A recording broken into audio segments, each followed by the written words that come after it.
Alright, usapang puppet po muna tayo. Nandito tayo sa Prince Palace Hotel for the buffet. Nako, sarap to. Buffet. Alam niyo po bakit usapang puppet? Kasi naikwento ko na sa inyo if you're following my videos. Noong 2014 po ay dito naganap ang pinakamalaking puppetry festival sa buong mundo. 82 countries.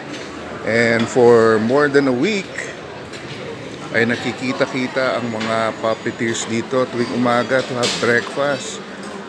And this is very memorable for a lot of puppeteers dahil nga dito na-build yung camaraderie and nakilala namin maraming mga puppeteers from all over the world, especially our puppeteer friends from Thailand. Sila Nimit, sila Nam.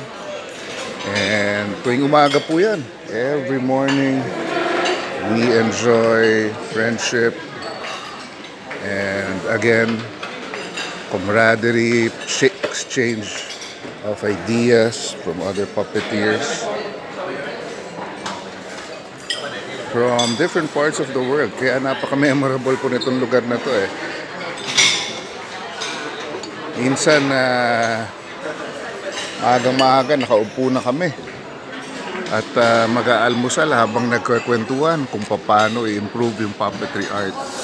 So this place, the breakfast buffet at the Prince Palace Hotel is quite memorable to a lot of puppeteers from all over the world.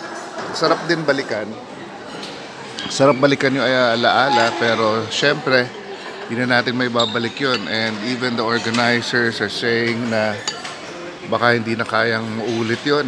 Can you imagine 82 countries? Alright, hanggang dyan lang po muna usapang puppet natin. Say goodbye, Eli!